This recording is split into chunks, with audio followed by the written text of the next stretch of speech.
जय श्री राधे। श्रीमद् भगवद गीता अध्याय 1 श्लोक 4, 5, 6। अत्र शुरा महेश्वासा भीमार्जुन समायुधि युयुधानो विराटश्च द्रुपदश्च महारथ दृष्टकेतुश्च केतिना काशीराजश्च वीर्यवान् पुरुजित् कुन्तिभोजश्च शेब्यश्च नरपुङ्गव युधामनुश्च विक्रान्त उत्तमोजाश्च वीर्यवान् सौभद्रो द्रौपदेयाश्च सर्व एव महारथा।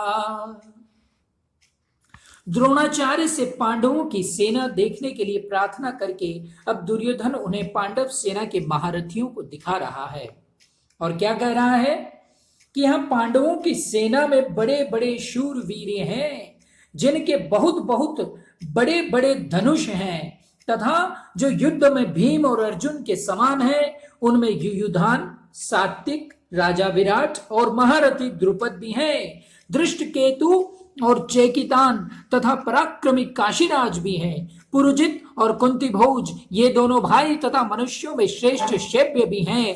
पराक्रमी युधामन्यु और पराक्रमी उत्तमोजा भी हैं। सुभद्रा पुत्र अभिमन्यु और द्रौपदी के 5 पुत्र भी हैं। ये सब के सब महारथी हैं।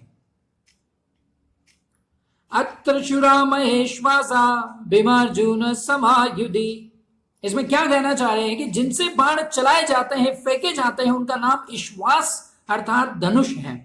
ऐसे बड़े बड़े ईश्वास धनुष जिनके पास है वे सभी महेश्वास कहलाते हैं। अत्र शुरा महेश्वासा, इसलिए महेश्वास तात्पर्य है कि बड़े बड़े धनुषों पर बाण चढ़ाने एवं प्रत्यंचा खींचने में बहुत बल लगता है। जोर से खींचकर छोड़ा गया बाण विशेष मार करता है। ऐसे बड़े बड़े धनुष पास में होने के कारण ये सभी बहुत बलवान और शूरवीर हैं। ये मामूली योद्धा नहीं है। युद्ध में ये भीम और अर्जुन के समान है, अर्थात बल में ये भीम के समान और अस्त्र शस्त्र की कला में ये अर्जुन के समान है। युयुधान है, युयुधान सात्विक ने अर्जुन से शस्त्र अस्त्र की विद्या सीखी थी, इसलिए भगवान श्री कृष्ण के द्वारा दुर्योधन को नारायणी सेना देने पर भी वह कृतज्ञ होकर अर्जुन के पक्ष में ही रहा, दुर्योधन के पक्ष में नहीं गया। द्रोणाचार्य के मन में अर्जुन के प्रति द्वेष भाव पैदा करने के लिए दुर्योधन महारथियों में सबसे पहले अर्जुन के शिष्य युयुधान का नाम लेता है।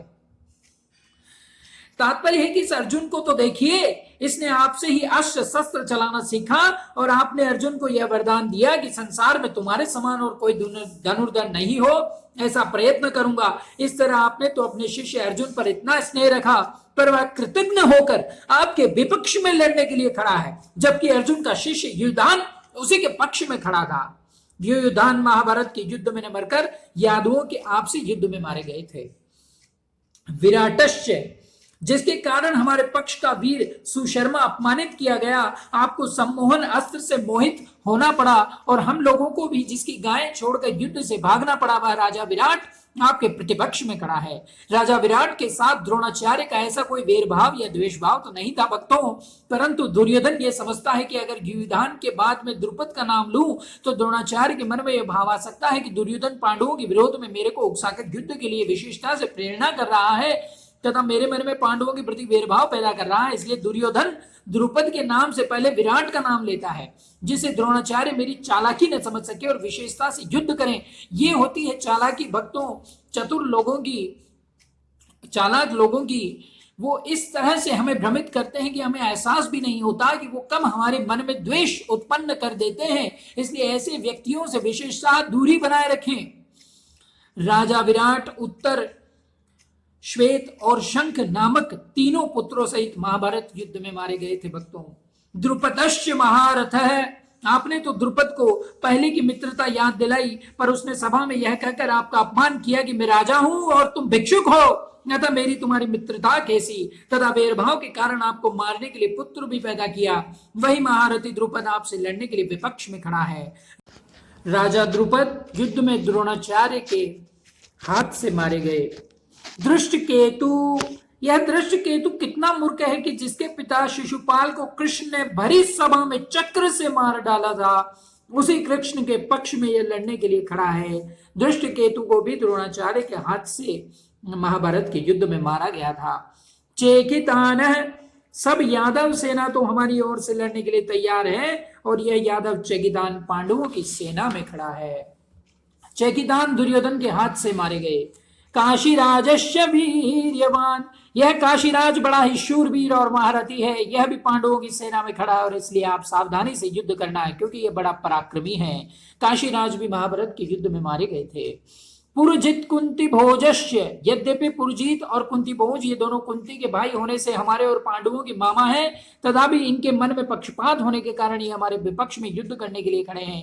पुरुजीत और कुंती भोज दोनों ही युद्ध में द्रोणाचार्य के हाथ से मारे गए थे। भक्तों, शेभ्यश्च नर पुंगव, यह शेभ्य युधिष्ठिर का श्वशुर है, यह मनुष्यों में श्रेष्ठ और बहुत बलवान है। परिवार के नाते यह भी हमारा संबंधी है, परंतु यह पांडवों के ही पक्ष में खड़ा है। युद्धा मनुष्य विक्रांत उत्तम ओजाश वीर्यवान, पांचाल देश के बड़े बलवान और वीर योद्धा युधामन्यु तथा उत्तम ओजा मेरे वेरी अर्जुन के रथ के पहियों की रक्षा में नियुक्त किए गए हैं। आप इनकी ओर से भी नजर रखना। रात में सोते हुए इन दोनों को अश्वत्थामा ने मार डाला था। सुभद्रा है, यह कृष्ण की बहन सुभद्रा का पुत्र अभिमन्यु है, यह बहुत शूरवीर है। इसने गर्भ में ही चक्रव्यूह भेदने की विद्या से की है, तो चक्रव्यूह रचना के समय आप इसका ख्याल रखें। अभिमन्यु जी को युद्ध में दुशासन के पुत्र द्वारा अन्याय पूर्वक सिर पर गदा का प्रहार करने से मारे गए थे। द्रौपदेयाश्च, युधिष्ठिर, भीम, अर्जुन, नकुल और सहदेव, इन पांचों के द्वारा द्रौपदी के गर्भ से क्रमशः प्रतिविंध्य, सूत सोम, श्रुतकर्मा, शतानीक और श्रुतसेन पैदा हुए। इन पांचों को आप देख लीजिए। द्रौपदी ने भरी सभा में मेरी हंसी उड़ाकर मेरे हृदय को जलाया है। उसी के इन पांचों पुत्रों को युद्ध में मारकर आप उसका बदला चुकाएं। महाभारत के युद्ध के पश्चात रात में सोते हुए इन पांचों को अश्वत्थामा जी ने मारा था। सर्व एव महारथा, ये सब के सब महारथी और जो शास्त्र और शस्त्र विद्या दोनों में प्रवीण है और युद्ध में अकेले ही एक साथ 10,000 धनुर्धारी योद्धाओं का संचालन कर सकता है, उस वीर पुरुष को महारथी कहते हैं। एकोदश शस्त्राणि योधयेद यस्तु धन्विनाम शस्त्र शास्त्र प्रवीणश्च महारथ इति स्मृतः। ये बात है शास्त्रों में लिखी हुई कि शास्त्र और शस्त्र विद्या दोनों में प्रवीण, युद्ध में के लिए एक साथ 10,000 धनुर्धारी योद्धाओं का संचालन जो कर सके उसको महारथी कहते हैं। महारथी की ये परिभाषा है भक्तों, हर किसी को महारथी नहीं कहा जा सकता। ऐसे बहुत से महारथी पांडव सेना में खड़े हैं। ये दुर्योधन कह रहा है द्रोणाचार्य के मन में पांडवों के प्रति द्वेष पैदा करने और युद्ध के लिए जोश दिलाने के लिए दुर्योधन ने पांडव सेना की विशेषता बताई। दुर्योधन के मन में विचार आए कि द्रोणाचार्य पांडवों के पक्षपाती हैं ही, अतः वे पांडव सेना की महत्ता सुनकर मेरे को यह कह सकते हैं कि जब पांडवों की सेना में इतनी विशेषता है तो उनके साथ तो संधि क्यों नहीं कर लेता मूर्ख। ऐसा विचार आते ही दुर्योधन आगे आने वाले श्लोकों में अपनी सेना की विशेषता बताएगा, जिसको हम आगे सुनेंगे। जय श्री राधे श्याम। धन्यवाद भक्तों।